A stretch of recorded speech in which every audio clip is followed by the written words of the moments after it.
최근 고용시장 통계가 대폭 하향 조정되면서 지난 한 해 동안 생각했던 것보다 90만 개 이상의 일자리가 덜 만들어졌다는 사실이 밝혀졌습니다. 이런 상황 속에서 많은 사람들이 해고로 일자리를 잃고 있고요. 막상 직장을 잃고 나면 밖에는 기회가 거의 남아있지 않다는 현실을 마주하게 됩니다. 우리가 듣는 것만큼 상황이 좋지 않기 때문이죠. 그래서 오늘은 직장 없는 실업자들이 어떻게 지금을 버티고 있는지, 말하자면 정규직 없이 어떻게 생활비를 감당하고 있는지 이야기해 보려고 합니다. 여기 14개월째 실직 상태인 한 남성의 이야기가 있습니다. 이 기간만 봐도 문제의 심각성을 알 수 있죠. 이분은 2024년 1월에 통보를 받고 2024년 3월에 직장을 잃었습니다. 그 이후로 아직 새로운 일자리를 찾지 못했어요. 처음에는 구직 활동을 시작하면서 실업수당도 신청하지 않았다고 해요. 나에겐 경험도 있고 지식도 있고 다른 분야에 적용할 수 있는 기술도 있으니 누군가는 나를 고용하겠지라고 생각했던 거죠. 하지만 곧 새로운 직장을 구하는 것이 생각보다 훨씬 어렵다는 현실을 깨달았습니다. 이분도 다른 모든 실직자들처럼 수백 군데의 회사에 지원했습니다. 이건 특별한 일이 아니죠. 이전에는 생각지도 않았던 다양한 종류의 일자리까지 범위를 넓혀 지원하기도 했고요. 심지어 3명의 취업 코치와 함께 일했고 생각할 수 있는 모든 인맥을 동원했지만 여전히 일자리를 찾는데 어려움을 겪고 있습니다. 그래서 지금 이분이 버티는 방법은 몇 가지를 동시에 하는 겁니다. 비용을 절감하고 기구워크를 하고 각종 허드렛 일을 가리지 않고 하는 거죠. 하지만 매달 어떻게 생활비를 충당할지 고민해야만 합니다. 이런 수입원들은 보장되지도 않고 변동이 심하기 때문이죠.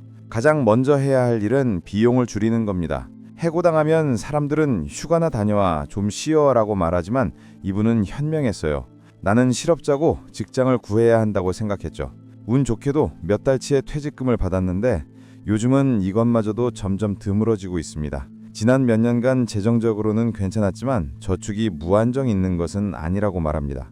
또한 올해 말에 건강보험이 끝나는 것에 대해서도 걱정하고 있고요. 그래서 돈을 아끼기 위해 가족들은 추가적인 지출을 줄였습니다. 가능한 모든 부분에서 소비를 줄였죠. 넷플릭스나 애플 TV 같은 TV 구독을 해지했고 기념일이나 생일 선물도 더는 챙기지 않습니다. 식료품 가게에 갈 때도 더 신중하게 쇼핑한다고 해요. 더 이상 유명 브랜드 제품은 사지 않고 오직 가장 저렴한 자체 브랜드 PB 상품만 구매합니다. 또한 자동차 브레이크 패드를 교체하거나 온도 조절 장치를 바꾸는 등 일부 차량 정비도 직접 할 수 있게 됐습니다. 유튜브에서 얻은 약간의 지식만으로 수백 달러를 아낄 수 있었다고 말하더군요. 이런 상황에 처한 모든 분들에게 제가 추천하는 방법인데 이분도 부업을 하고 있습니다. 친구의 사업을 도와 마케팅 이메일을 보내고 판매에 따른 약간의 수수료를 받습니다. 큰 돈은 아니지만 조금이라도 도움이 되죠. 저녁에는 몇 시간씩 도어대시 배달도 합니다. 시간당 20에서 25달러를 번 게 목표지만 어떤 날은 시간당 15달러 정도밖에 못 벌 때도 있습니다. 그 외에도 데크를 수리하거나 천장 선풍기를 교체하고 친구의 이사를 돕거나 마당 일을 하거나 심지어 친구의 사우나 제작 사업을 돕는 등 온갖 잡다한 일을 하고 있습니다. 정말 열심히 움직이고 있는 거죠. 추가 수입을 벌기 위해 정말 애쓰고 있는데 저는 그 점을 진심으로 존경합니다. 그는 가끔은 무료로 도와주기도 하지만 친구들은 내가 힘든 상황인 걸 아니까 종종 돈을 챙겨준다고 말합니다. 최근에는 노스캐롤라이나 롤리에 있는 커다란 경기장에서 파트타임 일자리를 구했습니다. 행사 사이에 경기장을 재정비하는 전원팀의 일원이죠. 이전에 해왔던 일과는 전혀 다르지만 일할 수 있다는 사실에 감사합니다. 이전 직장에서 받던 연봉에는 턱없이 못 미치지만 버티기 위해 할 수 있는 모든 것을 하고 있는 겁니다. 지금 이런 상황에 있지 않다면 스스로를 운이 좋다고 생각해야 합니다. 만약 이런 상황에 처했다면 당신이 결코 혼자가 아니라는 것을 먼저 알아야 합니다. 그리고 이 상황에서 벗어나고 싶다면 이분처럼 극단적으로 노력해야 합니다. 이것이 바로 오늘날 실업자들이 돈을 벌고 살아남는 방식입니다. 이분은 이력서를 검토해준 취업 코치들로부터 자기소개서에 채용 공고의 키워드를 포함시키라는 조언을 들었습니다. 몇몇 코치들은 과거 직전의 근무 기간을 명시하라고 하고 다른 코치들은 대학교 졸업연도를 기재하지 말라고 합니다. 이력서를 한 페이지로 줄이라는 사람이 있고 2페이지도 괜찮다는 사람이 있죠. AI를 이용해 이력서를 만들고 검토하며 사람을 직접 보지 않는 이 현재 온라인상의 구인 광고는 정말 비정상입니다.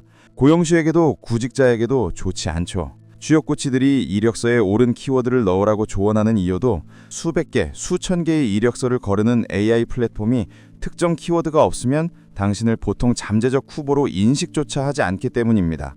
이건 마치 2008년에 구글에 노출되려고 블로그 포스트에 키워드를 억지로 채워넣었던 것과 다를 바 없는 거죠. 정말 어리석은 방식이지만 이게 지금 사람들이 직업을 구하는 방식입니다. 암울한 고용시장 상황 속에서 그는 이제 은퇴가 멀지 않았을 게도 생각하고 있습니다.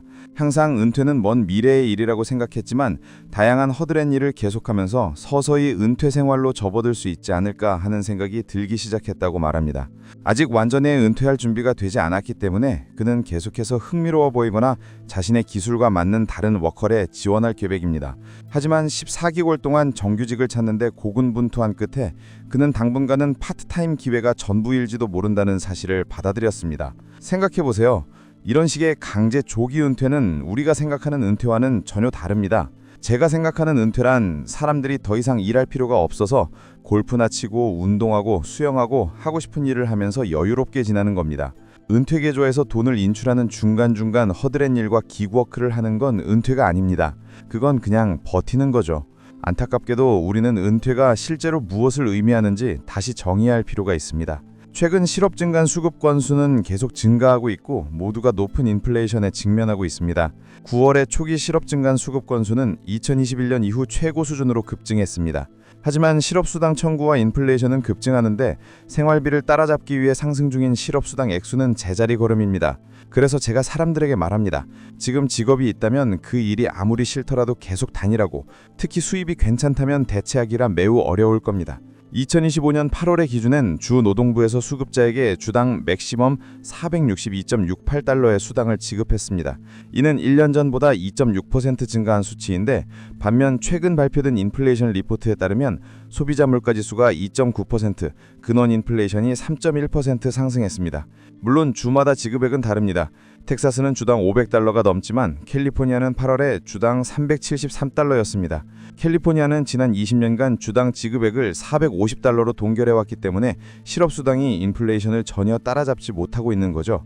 평균 주당 실업수당은 462달러밖에 되지 않는데 8월 기준 전국 평균 주당 소득은 약 1250달러입니다.